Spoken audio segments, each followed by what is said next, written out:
𝗕𝗵𝘂𝘀𝘀𝘀𝗀. Welcome to the 55th session of Bhutan Dialogues. My name is 𝗕𝗵𝘂𝘀𝘀𝘀𝗀. Our topic today is JICA-Bhutan, Old Friendship, New Opportunities. Bhutan's relation with Japan dates back to 1964 when Japanese delegate Keiji Nishioka was assigned to Bhutan as a Colombo Plan expert to assist in the advancement of Bhutan's agriculture sector. The Japan-Bhutan connection was further strengthened with the establishment of diplomatic relations in 1986. Over the years, Japan has made significant contributions to Bhutan's socioeconomic development through grant aid and technical cooperation in key areas of human resource development, agriculture, energy, telecommunications, health and education, and infrastructure. Since 1988, Bhutan has received valuable contributions and expertise from the Japan Overseas Cooperation Volunteers Program, which has been implemented through the Japan International Cooperation Agency, JICA, since 2003. As Bhutan prepares to graduate from the group of least developed countries in 2023, JICA continues to support Bhutan's socioeconomic development priorities, focusing their aid particularly in four main sectors of agricultural and rural village development, economic infrastructure development, social development, and strengthening governance. Allow me the pleasure of introducing our speaker for today, Mr. Tomoyuki Yamada. He has been serving as the Chief Representative of JICA-Bhutan office since August 2022.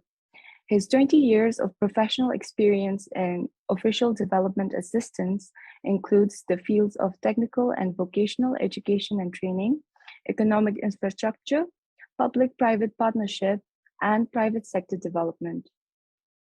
Prior to being assigned to Bhutan, he served as the team director of the Economic Development Department of JICA headquarters in Tokyo. He served as the senior representative of JICA's Indonesia office from 2008 to 2011. He obtained a master's in public administration from Columbia University in the US. Our host is Mr. Ngawang Gyeltshen. He is the founder and CEO of Bhutan Food, One Young World Peace Ambassador, European Development Day's Young Leader 2022, and he serves as one of LODEN's Board of Trustees. Before we start the conversation, some house rules. There will be a Q&A session afterwards. I would like to request that questions to the speaker be kept short and to the point in the interest of allowing time for more questions and for in-depth responses, rendering the Q&A session a meaningful exchange. Our viewers may drop their questions in the chat box. The Bhutan Dialogues team will compile the questions and read them out during the Q&A session. Thank you, 𝗕𝗵𝘂𝘀𝘀𝘀𝗀. The floor is yours, Ngawang. Thank you, 𝗕𝗵𝘂. Greetings, everyone. First of all, before we begin our conversation today, I would like to thank Yamada-san for taking the time and accepting our invitation for being our guest speaker at the 55th session of Bhutan Dialogues. Bhutan Dialogues is a platform initiated by the LODEN Foundation, where we bring in experts, thought leaders to discuss issues of the day. And today we have a very special topic, which is JICA-Bhutan, Old Friendship, New Opportunities. But before we delve into the heart of the conversation, Yamada-san, I would like to request you to kindly tell us more about yourself and what you did before your current endeavor as the Chief Representative of JICA. And Yamada-san, I think, yes. Thank you very much, Ngawang-san. First of all, very good afternoon, everybody who is listening and attending to this session. And I really appreciate that LODEN Foundation to invite me a very wonderful session today. Thank you very much for this. And let me, just before introducing myself, let me introduce JICA itself. Briefly, nicely, MC have introduced ourselves, but I would like to briefly introduce what is JICA and what we have done so far. And is that okay? To Karma-san to share some slide. Well, anyway, I'm going to continue to speak. JICA is a Japan International Cooperation Agency, which is a bilateral an official development agency, which is attached under the government of Japan. Globally, we have about 100 overseas offices and providing services about 150 countries and regions. Our priority is focusing on human security and quality of growth. Yes, thank you very much. We are working globally, not only for Bhutan and some countries, but we are working globally. And can you show the next slide, please? Yes, our focus is on mainly human security and quality growth areas.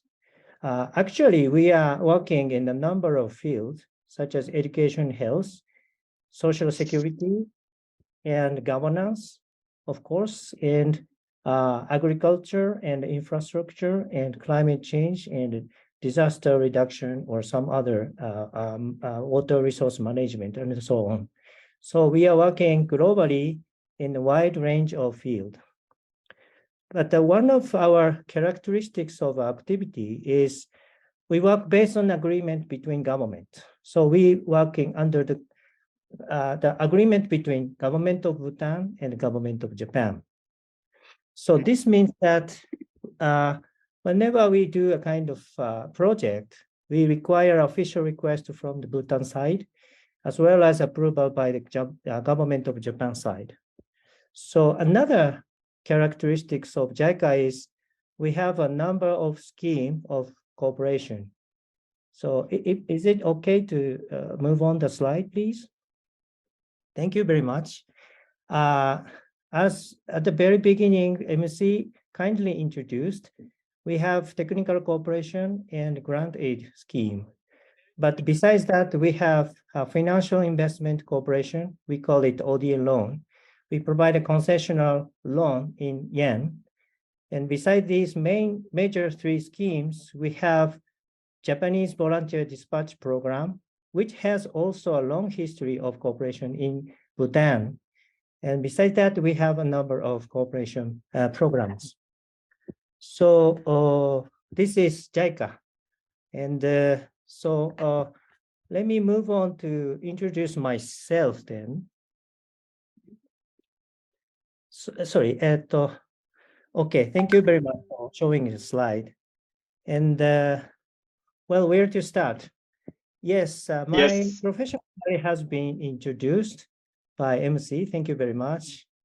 If I start with my younger age, I was born and raised in the western part of Japan originally, near the city called Fukuoka. Maybe some of you know, but most of you know, I guess, don't know about it. During my high school age, I was dreaming about working abroad, using English in my profession. And I moved to Tokyo after that to study university in Tokyo. And after finishing my graduate school, I straightforward entered into JICA. So since then, I have been working at JICA 20 years, precisely 21 years. So actually, my career development is totally based on the JICA's personnel policy. JICA's personnel policy is to train the generalist rather than training expert. So every young officials, including me, were assigned to completely different department every 2 to 3 years. So I was not exception. So I've been working in a variety of sectors, including education, Tibet, economic infrastructure, public-private partnership, industry development, and foreign direct investment, promotions, and so forth. So from one angle, I should say that I'm not an expert in specific field, but from different angle, I'm very flexible and confident to be capable in a variety of fields to work with experts who know well about the field. So actually, I am very grateful to JICA on this. By being assigned a different task every 2 to 3 years, I had to study hard and get hang of it. and be able to become confident to manage the new area I was in charge. So actually, as MC mentioned, I was attached to Indonesian local office from 2008 to 2011 as a first overseas assignment for me. And it was actually that very big turning point for me.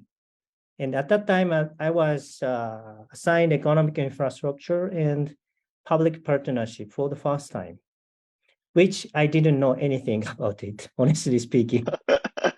I see, Yamada-san. Yeah, but through this opportunity, I eventually got interested in economics and finance. Mm. That's why I studied these fields at the graduate school in the United States. So right after my assignment to Indonesia. So through this experience, I have a very strong confidence to work on any field, even if I don't know quite well about it. So yes, in summary, I'm a very, very generalist in the field of development. I see. That is what I'm now. I see, Yamada-san. Very interesting. Thank you so much for your in-depth background about your career, your education, and of course, Fukuoka. I mean, it's a very beautiful city in Japan. I actually studied very near Fukuoka in Oita. I've been there. It's a very beautiful city. Yamada-san, naturally, I am very interested. At the same time, I think the audience joining us virtually would be very interested to know as well. You've had such an extensive career. You've worked in different departments, mainly revolving around economic development. So when you first learned that you are going to be assigned as the chief representative to Bhutan, when you first learned about this opportunity, what was going through your mind? And then when you finally did come to Bhutan, what were your first impressions? Yes, thank you very much. Before I was announced my new assignment to Bhutan, I have never been here. So I had a very common image that most of Japanese have.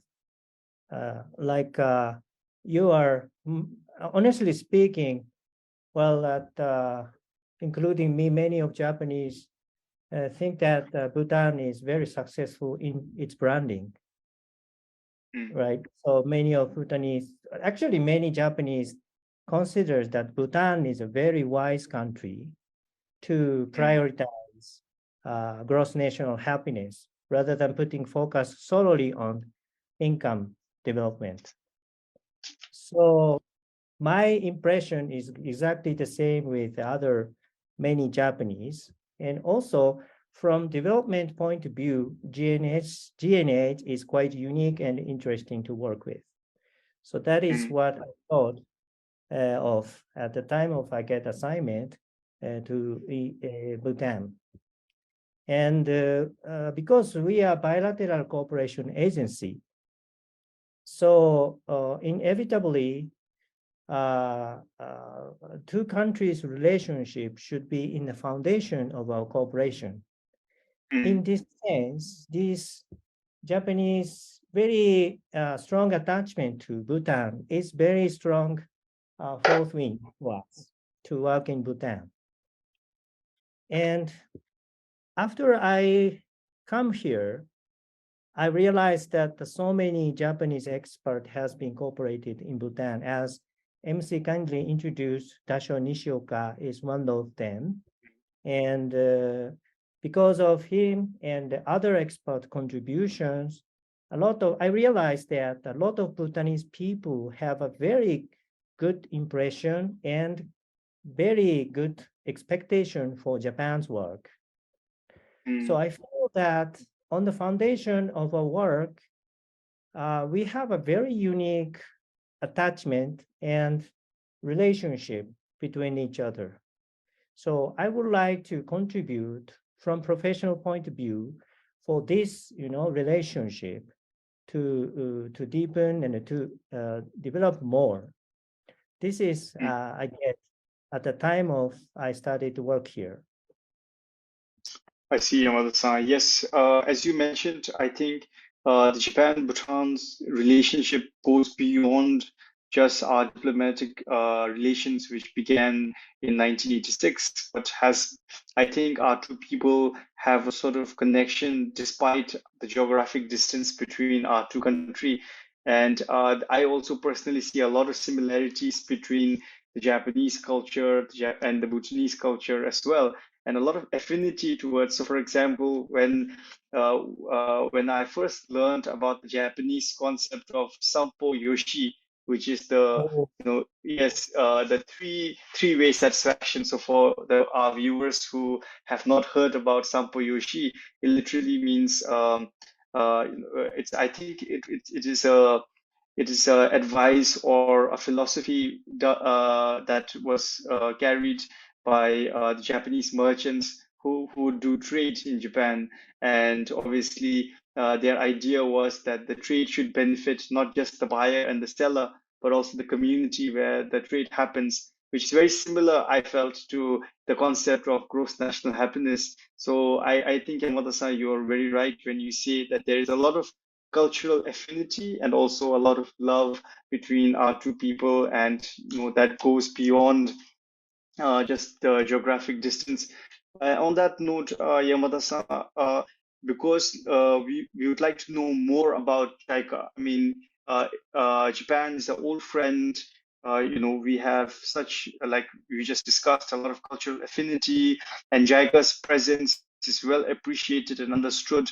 There has been a lot of landmark contributions from Japanese individuals who have come as experts to Bhutan. So we'd like to know more about what are JICA's current initiatives. What is JICA doing right now in Bhutan, so that our viewers can know more about JICA's initiatives. If you could kindly tell us about these. thank you very much. Actually, been already announced that Bhutan is going to graduate from LDC country. So on this point, JICA is actually considering what sort of directions we need to take for the future cooperation. So it is very, very a good timing for me to introduce what sort of direction we are going to take based on what we have done so far. So thank you very much for asking this. And traditionally, JICA has focused on the several sectors, such as, of course, agriculture, infrastructure, disaster management, and Japanese volunteers dispatch. But we would like to continue our cooperation in these fields, but we would like to update the contents. For instance, in the agriculture sector, we have contributed to mechanize the farming through providing a number of tillers or combine harvesters and improving the quality of agriculture products through technical cooperation since the time of Dasho Nishioka. But we will focus more on cash-generating crops, production, or maybe export promotion and market-conscious productions. Because traditionally we paid attention to the production side, but we understand that we believe that agriculture continue to be the most important sector to contribute to the people who live in the rural area, but also the earning hard currency by exporting high-value products or other countries. So I think we believe that agriculture is one of the potential sector who contribute the development of this country, having that Bhutan is needed to earn more hard currencies, and from the point of view of each farmers, they need to produce not only for their consumption, but also they need to produce the agriculture product for their income. Yes. This is what we would like to make a shift in terms of agriculture sector. I see, Yamada-san. Very interesting. Like you mentioned, I think the contribution by JICA and by Japanese experts in the field of agriculture has been intensive. And you mentioned something very interesting, which is the least developed country. We are going to graduate from the least developed countries section later this year. And that I think is going to have a huge impact on industries all across Bhutan. Obviously, Japan has reaffirmed continued support to Bhutan, despite even through the LDC graduation.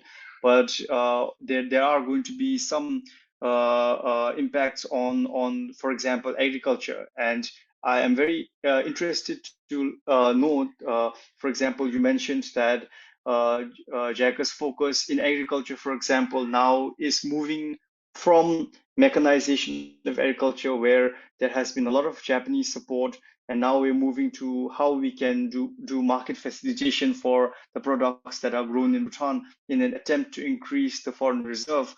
But LDC graduation, for example, is going to impact that as well. So, for example, we lose a lot of our trade preferences that we enjoy as a LDC country. So my question, Yamada-san, is now that Bhutan is nearing our graduation from LDC, what are some of the points, or what are some of the things that you can think of as the JICA CR about what Bhutan should be focused on, or if you could share any relevant experience that you may have had with regard to the LDC graduation that Bhutan is going through this year?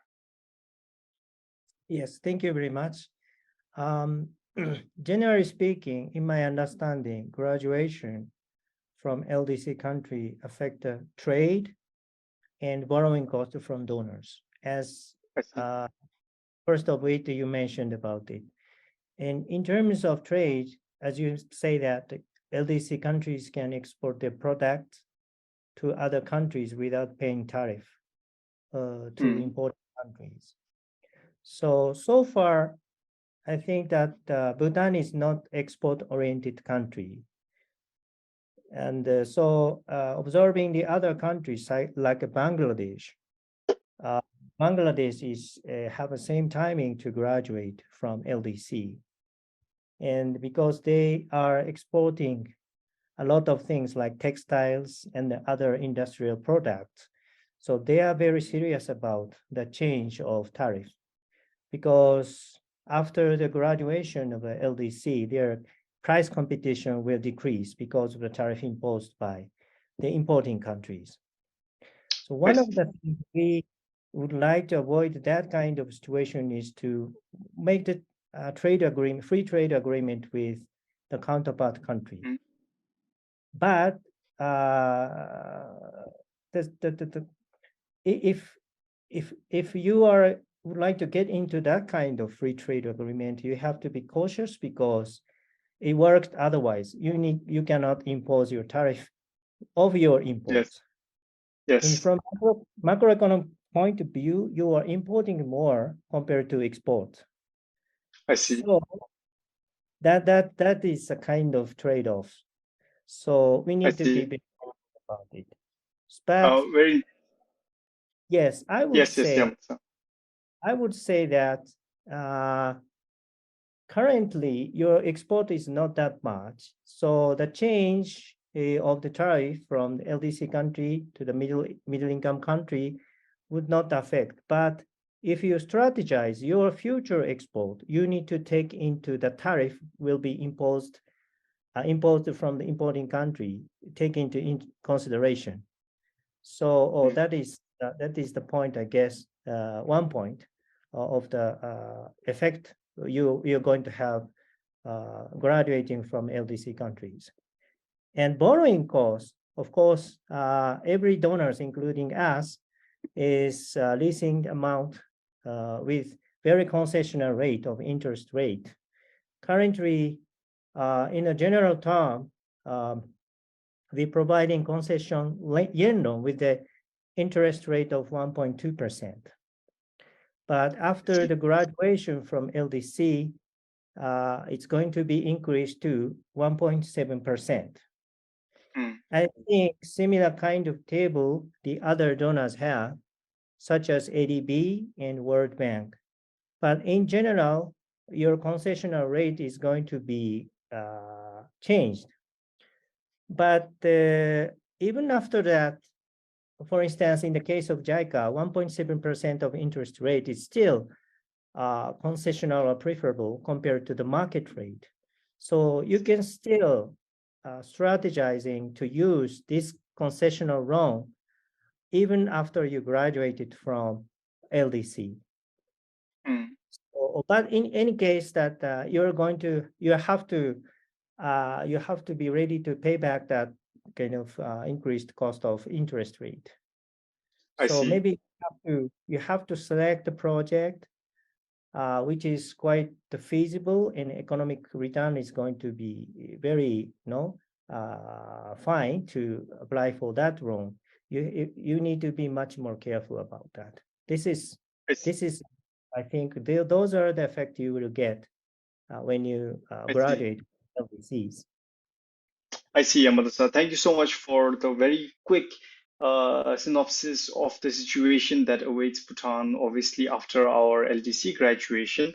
And like you mentioned, we are gearing towards becoming an export-oriented country. We are currently not. So it might be that there are no immediate impact towards the economy, but obviously in the future, as we orient ourselves to improving, boosting our exports, obviously we're going to feel the LDC graduation's impact. So that is obviously going to be there.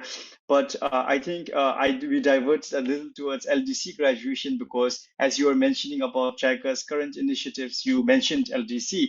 But as our topic says, Yamada-san, it's about old friendships and new opportunities. And agriculture, while it is primary focus for JICA, there are so many other areas I think that JICA is focused on. So if you could shed some more light towards these various initiatives, I think it would be very interesting to know more about the comprehensive support collaboration that JICA Japan Bhutan has. Okay, let me pick up infrastructure sector. And we have contributed 26 major bridges, mainly on highways in nationwide so far, and electrification of about 22,000 households. But well, that's in the past, and currently still some of them going on, but we are pretty much focusing on just provision of the infrastructure itself. But recently we are receiving a very strong aspiration of needs from government of Bhutan that why don't we do it by ourselves? That's the sincere request from the Bhutan side. So we would like to work on it. More specifically, we are working on the kind of capacity development side of in this sector, rather than just providing the infrastructure itself. For instance, with DOR, we are doing kind of countermeasures against landslide or resilient designing for slope protection. And we are going to touch upon that education for skilled workers in construction sector. So in this sector, we are moving forward to touching upon to develop the capacity of Bhutan side to do many things by themselves. This is kind of the direction we are taking in this sector. And recently, actually, up to last year, we suffered a lot caused by the COVID-19. Yes. And in 2020, facing these kind of new needs, we have launched kind of a new global initiative in the health and medicine sector. So along with this policy, in Bhutan as well, we have expanded the portfolio of our cooperation in health sector. So last weekend, I have attended the groundbreaking ceremony of Royal Center for Infectious Disease, which is one of the flagship of project under this initiative. And before COVID, we haven't cooperated so much in health sector, but we have a number of projects in last two years to develop a new cooperation with Ministry of Health, and we are very happy with it. So this is another sector we are working on. But I think even after the COVID time, one of the challenge Bhutan may face continuously would be that the human resource development. Recently, MBBS has been announced to start. So this kind of human resource development would be key issue for you to solve. So I'm not sure if we are going to cooperate in this field, but my understanding is for long run, this part is going to be a long run of challenge. So we would like to discuss with Ministry of Health on this issue as well. So this is all about the health sector. And if I can add one more, more, we are recently paying much more attention to the digital technology application or DX transformation. And I think that many of donors or some other development partners are also thinking in similar way, but wise utilization of digital technology contribute more on the development sector. So recently we have started with Ministry of Health and GovTech to work on the health digital health project, meaning that we would like to not only provide schematic. We are under this project. We are working to set up specific policy and procedure, even in a data banks, development of data banks, which contribute to improve the service of medical field. So we would like to see the combination of the traditional sector with that digital transformation or digital technology application. This is what we are seeking for. I see, Yamada-san. Very interesting. I personally find the attention and the prioritization of human resource development and you very interesting. And you clearly mentioned again and again that is something that Bhutan has to focus on.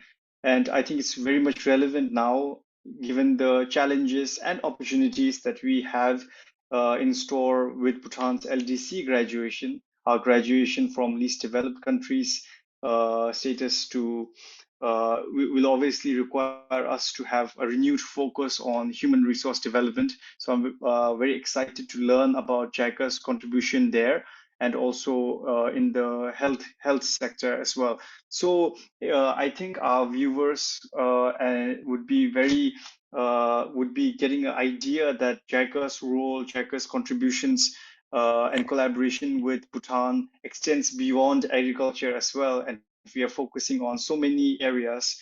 So Yamada-san, we discussed about the LDC graduation that Bhutan is going to go through, and obviously the various initiatives that JICA is doing.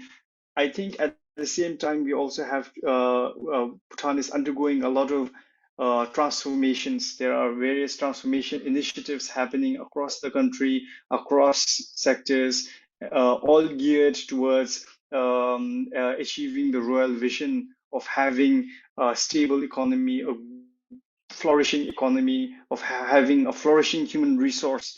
So what are your opinions? What do you think about the transformation initiatives happening right now in Bhutan? Yeah, thank you very much. One of the things I was amazed after I started to work here in Bhutan was the speed of transformation. It is amazingly happening in very fast speed. It is quite amazing. But in my understanding, there are mainly two kinds of transformation in Bhutan is taking place. Public service transformation and another is educational transformation. And I don't know much. I'm not sure if I understand comprehensively about those transformation, But if I may, generally speaking, many organizations tend to work in silo. So I think that to avoid the silo work is one of the topic that the RGOB is trying to avoid. So from this, in this regard, I think transformation direction is very understandable because they put several ministries together under 4 clusters and put independent bodies such as commissions under ministries, making responsibility much more clear. So those directions is really understandable from my eyes. But if I may mention about the possible concern, I think it's necessary is to take care of the middle class of civil servant who are actually taking care of practical works and processes. Direction-wise, it is very understandable, but we need to take care of those processes continuously, practically taking place. So yes, in my view, that the speed of reform in Bhutan is very, very fast. So Yes. it has a very positive aspect, but some concerning aspect as well. But have to take care of it from the point of view of continuity of the process and clear demarcation of feasibility and responsibility of the transformed agencies. Yes, very interesting analysis. Yeah, yes, Sam, please continue. Yes, so this is I would like to say about the public service transformation, and I think similar goes with reform in the education sector. So putting priority on employability and skills is very relevant for young people to receive sufficient education, which makes them comfortable on their skills and employability when they try to seek for a job. But I think it will take more time for educational sector to change because I think that by the nature of the sector. For example, well, the teacher who is capable with good understanding of the reform will take a long time, and you need to have a number of teachers who is very capable on that under new direction. So I guess the education sector will take a longer time to get confidence, to get to see the fruit of the transformation. That is my observation. I see, Yamada. That's very interesting because, like you said, I think one of the many primary objectives of the transformation initiative, I think at the heart is obviously to make efficient the bureaucracy so that no one is working in silos. And like you mentioned, the clubbing of the ministries with relevant roles and clear instructions. That's very interesting. And your concern about ensuring that the mid-level civil servants the importance is understood is also very interesting. So Yamada-san, that was your analysis of what is happening in Bhutan with regard to the transformation initiative. Now, JICA as a collaborator with the royal government of Bhutan in these various industries, where do you think JICA would like to contribute towards, like in with regard to the transformation initiatives happening right now? Do you think that JICA's efforts that the synergy is continued, or do you think there are some areas that JICA will like to focus on with regard to the transformation initiative, because the country is going through a lot of rapid changes, right? So as a very old developmental partner, do you think there are some areas that still require collaboration? Oh, yes, thank you very much. One of the prominent items that you are getting out of transformation, in my understanding, is to set up of the GovTech, which is Yes. quite clear and reasonable to work on that kind of new coming technology application in the government sectors. And together with GovTech, we have just started a new project which I mentioned in the field of Ministry of Health and the health sector. So now primary counterpart is GovTech, but the real sector falls in the health sector. So we try to do it to help some banks, data banks, health bank and medical banks that enable government as a whole to utilize the IT or data for their service provision. Now, many Bhutanese are suffering from non-communicable diseases such as diabetes and those are coming from the lifestyle and eating habits rather than communicable germs or some other reasons. So we need to, in order to avoid getting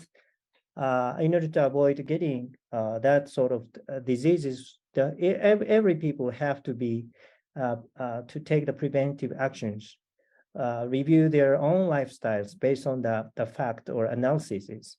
So in order to encourage those movement, those database which is going to be collected by the government can contribute so much. So we are stepping on this kind of field together with RGOB. Very interesting, Yamada-san. As you mentioned, I think technology, as Bhutan graduates from LDC, I think as we gear towards becoming, living up to the various aspirations of Majesty, our King, technology will continue to play a very important role in this, and I'm very excited to learn about the various initiatives that JICA is leading in the ICT development. There was one point that you mentioned, Yamada-san, during I think early on when we had this conversation prior to this discussion, where you mentioned, which struck with me really, and which was you said that the various aspirations that Bhutan has for becoming an independent country, in the sense of having an economy that is robust, right? A small country that wants to have a lot of independence in its economy, to have a robust economy, to make things in Bhutan, to grow things in Bhutan, to become an export-oriented country. And you said that you empathize a lot with such a aspiration of Bhutan, because Japan many decades ago also made a similar stand. And I thought that was very interesting. Again, going back to the parallel nature or affinity towards between the Japanese and the Bhutanese people. If you'd like to elaborate more on this for our viewers, when you what was going through your mind when you said that? Yeah, thank you very much. I think that's you're pointing out that what's the what's the JICA can do in front of the Bhutan is going to graduate from LDC, and yes, we are unfortunately or fortunately bilateral cooperation agency. We are working based on the resource we can reachable from the Japanese experiences. So Japan has a lot of experience through, because that Japan is the very fast developed country from the low income country during the last 70 years or so. We have a number of experiences through that kind of path. And also we have a very unique experience and the knowledge. For instance, our society is very aging and depopulation, facing the depopulation problems. There are a lot of, kind of, good measures or trials that Japanese community have tried, and many failed there, but many success cases there. So what I would like to bring about is to find out a good solution which has been exemplified in Japan, to bring this to Bhutan, to make it utilized in the context of Bhutan. So, well, if it is a good sample or not, but just I bring some cases which we have recently introduced based on the Japanese experience or technologies with the slides, two slides I have prepared. So is that okay for you? Yes, Yamada-san. If you'd like to share the screen, that should be fine. Yes. Yes. This is one. Okay. Actually, this is the wearable, that the fetal monitor, which we call the ICTG. And you can see this size of facilities. You can use it for monitor the prospective mother and the child. Actually, Japan has very similarity in geographically with Bhutan in terms of the percentage of forest. We have about 60 to 70% of forest coverage. So they are basically mountain country, similar to Bhutan.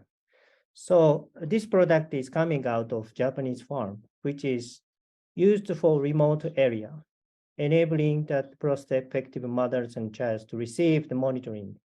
With this device, you can monitor your infant in remote basis. You don't need to go to doctor, but you can send the data to doctors. In return, you get the professional advices from the doctors.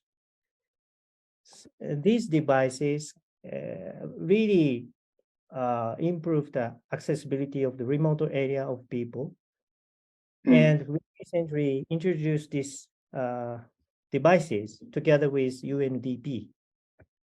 So this is one case of our experiences can be brought about to improve, the government services in here Bhutan. And the next one is these are the assistive devices of 𝗕𝗶𝘶𝘂𝘀𝘀𝗀𝗀 Shinagawa in Japan. Now, as you may aware that we are conducting technical cooperation project in CST to establish 𝗕𝗶𝘶𝘂𝘀𝘀𝗀𝗀. Yes. Actually, 𝗕𝗶𝘶𝘂𝘂𝘀𝘀𝗀𝗀 Shinagawa, because we are not only the aging society, but we try to make it friendly towards the disabilities people. But the disabilities people need specific devices to live comfortably. So 𝗕𝗶𝘶𝘂𝘂𝘀𝘀𝗀𝗀 had a collaboration with disabled people and experts who are supporting those people to come up with these, devices. Because they are working at 𝗕𝗶𝘶𝘂𝘂𝘀𝘀𝗀𝗀, those digital design has been published in the web page of this 𝗕𝗶𝘶𝘂𝘂𝘀𝘀𝗀𝗀. The people around the world can use this design and download it, fabricate exactly the same product at their local 𝗕𝗶𝘶𝘂𝘂𝘀𝗀. So establishment of 𝗕𝗶𝘶𝘂𝘂𝘂𝘀 is not only about providing equipment, rather connecting Japanese stakeholders and Bhutan stakeholders come together and share the knowledge, share the design, share the product, which is very, very beneficial for the vulnerable people. So this kind of project is really, say that out of our, added value, out of our bilateral cooperation positioning. So this kind of, that we define as our bilateral cooperation agency, our value position would be this point, to bridging over the Bhutanese and Japanese. So searching for the good experience or knowledge, technology that exemplified in Japan to bring about benefit even in Bhutan. That is what we are seeking for, try to do. I see. So very interesting examples, Yamada-san, especially the first one, the wearable device. And you mentioned that it was developed specifically for the mountainous areas in Japan, where it's difficult to take health services, and therefore it's a technology developed which is very relevant to Bhutan, very contextualized for Bhutan. I also personally see a lot of collaboration that can happen between various startups and various companies in Japan and in Bhutan. I think we've seen a lot of collaboration at the state level. We've seen a lot of collaboration in form of volunteers. I think we are yet to see a lot of new opportunities between Japanese companies and Bhutanese companies working together. For example, at the Loden Foundation, we have empowered a lot of young entrepreneurs who are doing a lot of business that has a great social impact. So I think it would be very exciting to see what sort of synergy we can develop with entrepreneurs who are doing similar things in Japan. And I think that can be something that JICA and Loden Foundation explores in the future. There is one thing that I wanted to ask you, Yamada-san, which is, since we are discussing about private sector development, which happens to be obviously your background and you have a lot of experience there. Personally, when I was working in Japan, I noticed that a lot of SMEs based in Japan, had various aspirations of expanding their business in emerging markets, right? And I always used to think that there was a great opportunity for these businesses to collaborate and invest in Bhutan as well, because we are very close to one of the largest markets in the world, emerging markets in the world. What do you think personally about that foreign direct investment from Japan to Bhutan? Are there opportunities? If there are any, what must Bhutan do to take advantage of such opportunities? Yes, thank you very much for asking this. So you're talking about how we are able to increase the FDI from the other countries, including Japan, Yes. right? Yes. So, well, I was in the previous department, I was also in charge of this kind of field. So I can talk a little bit about how each country can understand and FDI. What's the better measures in front of foreign investors.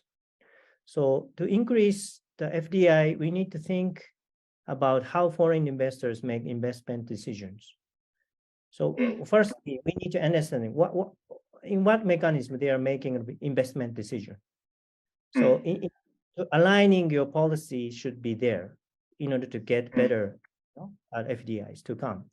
So in this sense, government should act like a service provider in front of customer, because the overseas investors can make investment anywhere in the world. So they are comparing each country based on the condition, and if they can see some condition meets their requirement, they are making an investment. So many government actually are competing with each other to attract for investors to come. So investors select and make investment in most appropriate investment destinations around the world. So this kind of understanding is, for the first place, is necessary.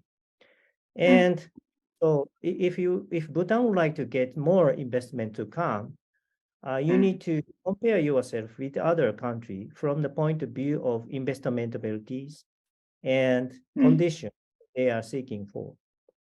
So basically, in my understanding, it is said that there are several minimum requirements to attract investors, such as good market access, security and stability of the country, well-educated and cheap labor force, and cheap utility cost, so forth. So those are the conditions you need to set as a very minimum requirement in front of investors. And in addition, investors are paying much more attention to regulations in terms of its transparency, predictability, and consistency. Because in a way that they really hate the regulation changes after they made an investment decision. So they would like to see the regulation as much as possible transparent and predictable and consistent. That is what every government have to consider. So in the previous department, I was in charge of some project to facilitate the FDI and in industrial hub development in Bangladesh and Myanmar. In Bangladesh, we cooperated to set up one-stop service center where the investors can consult with and apply for government approvals for any matters. So this one-stop service benefiting for investors to see the convenience to seek for the approval. Actually, investors have to get many approval to start their business. So each line meeting have their own authorities in front of investors. And the undeveloped country is, is asking the investors to come to their office, each permission or approval process by process, which is quite taking a lot of time and burden for the investors. Well, in order to avoid that, the one-stop service centers setup is one way. This is the story of Bangladesh. And in case of Myanmar, the story is before the political change that took place several years ago.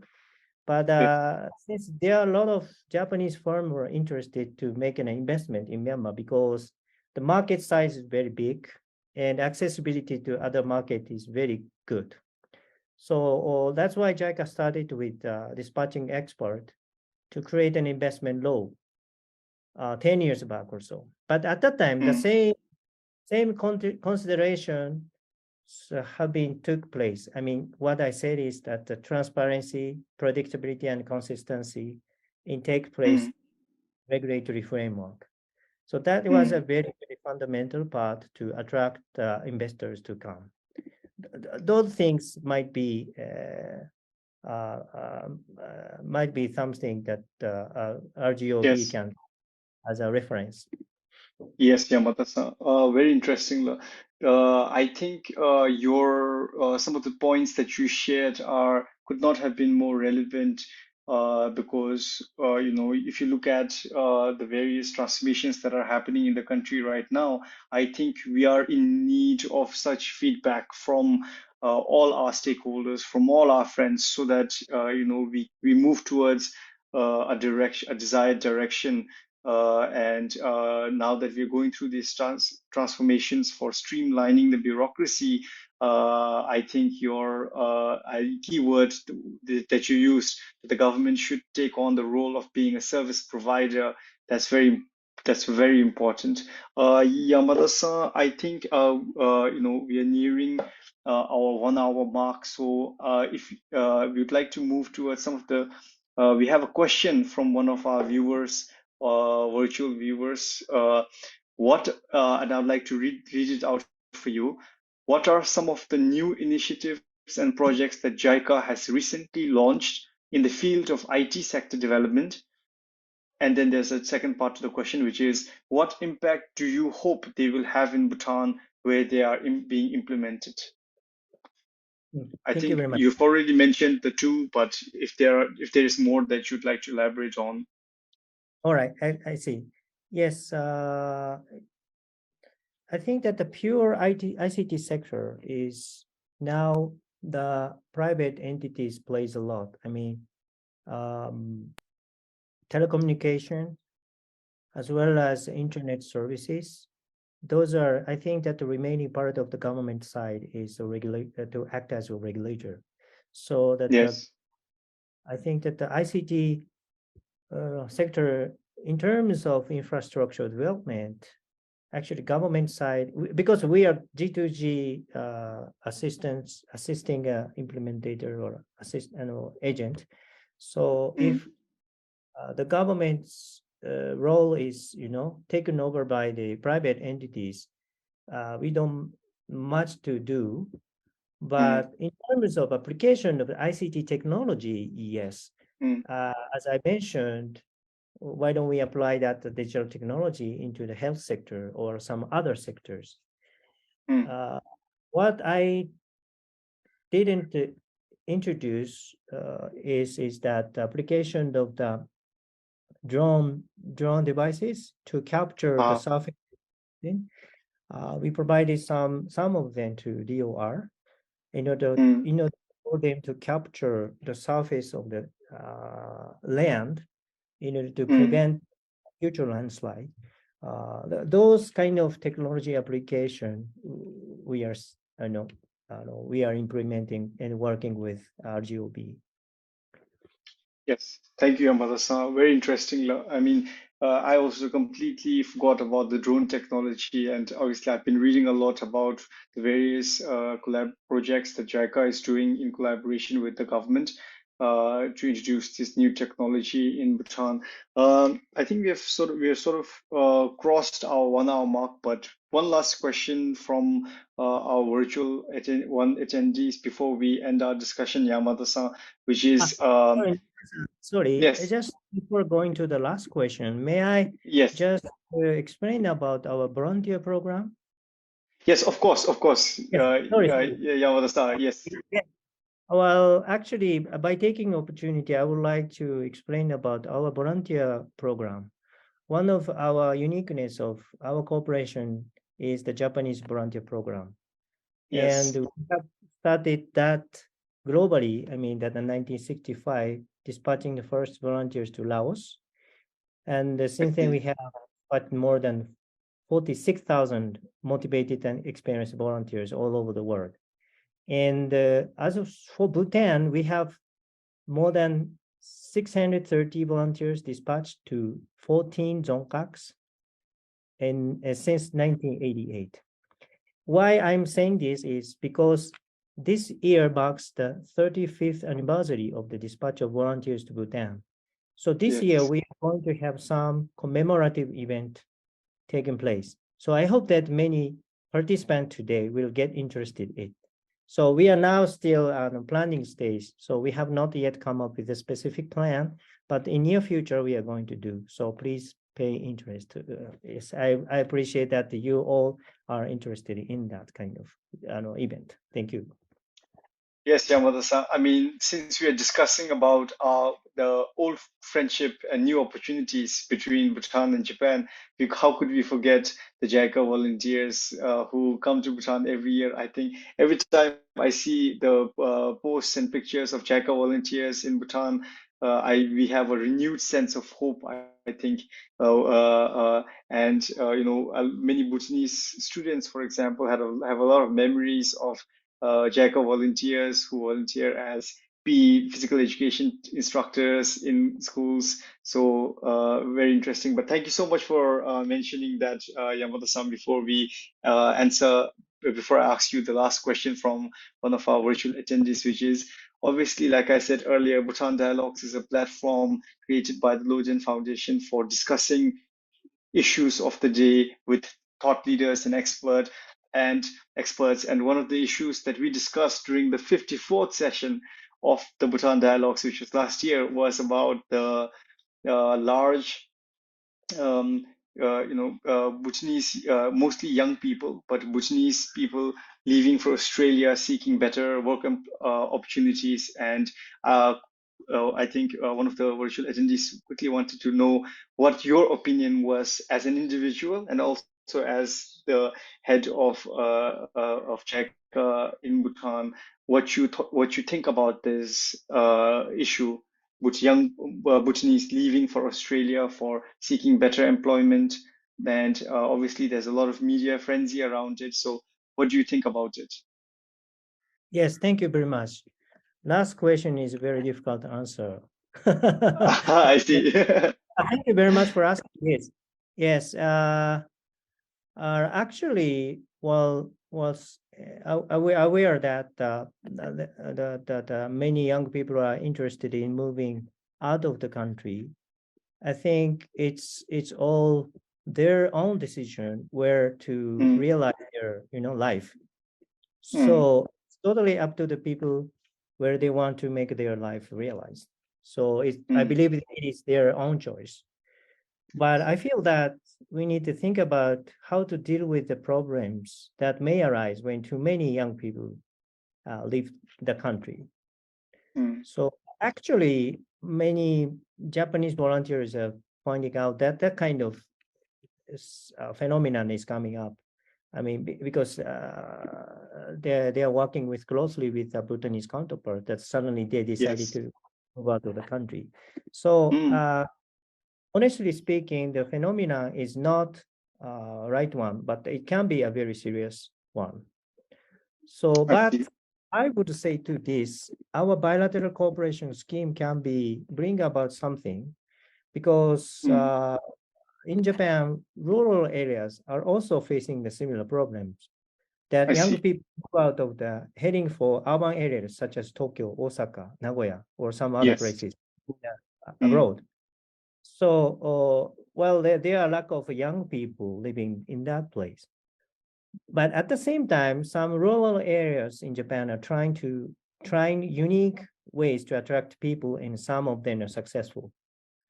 mm, So I think what JICA would be able to do is I would introduce such an experience and the knowledge that Japanese local community have to mm. Bhutan and think about the possible solution together with our counterpart. And the similarity, I mean, well, I understand that the Loden Foundation is actually leading a role. I mean, well, giving us some ideas, training how to create the company or farms to cope with the social problems. So make it realize the solution by creating a vehicle of a farm. So, but the problem Mm, is that how we are able to encourage them to continue their businesses, I right? see. So if Yes. we're working, if they are working on the social problems or social issues, it sounds like a very difficult for them to continue from the business point of view. So I see. that I guess is the most difficult part to overcome. But I haven't yet come up with a good solution ideas. But one Yeah. idea is why don't we able to be a kind of bridge between that market in the Japan and some Yes. solutions your entrepreneur is producing. That this might Yes. be one unique way we are able to contribute. I see. Yes, Yamada, thank you so much for your very in-depth and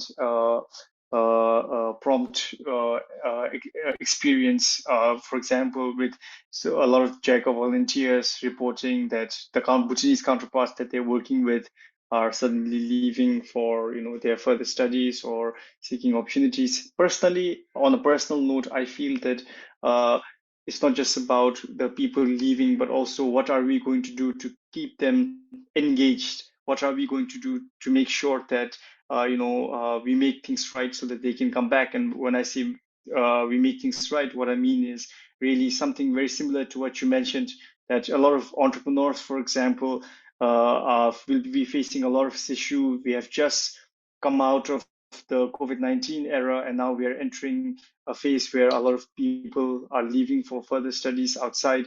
And how can we ensure that there is continued success of these small SMEs? That's very important as well. What about the young Bhutanese who are going to any foreign country, getting their education, getting their specialization? How can we attract them back? So I think a lot of the case studies and stories from Japan, which is still facing very similar situation, albeit in terms of young Japanese leaving their respective villages for better employment opportunities in bigger cities like Tokyo, Nagoya, what they are doing to attract their young talent back. I think that would be very relevant for Bhutan as well. On that note, Yamada-san, thank you so much for making your time and joining us in this conversation. We discussed a lot of things, but what really came out of this discussion, I think, was the bond, the very strong bond that exists between Japan and Bhutan. How we have had similar experiences, how we can learn from each other, how there are so many opportunities for collaboration. So I think we can end on the note where, we hope for continued strengthening of our two relationship between Japan and Bhutan. And obviously, we hope that JICA Bhutan will continue to play an important role in our development journey. As we graduate from LDC, I think the journey is long. We have a lot of, we have guidance in the form of His Majesty's vision, and obviously support in the form of various friends such as JICA. So I think on that note, we would like to end the 55th session of Bhutan Dialogues. Thank you so much for making your time, Yamada-san. Thank you. Thank you very much for a very beautiful conclusion, and thank you very much for having me. Yeah. Thank you, Yamada-san. I think we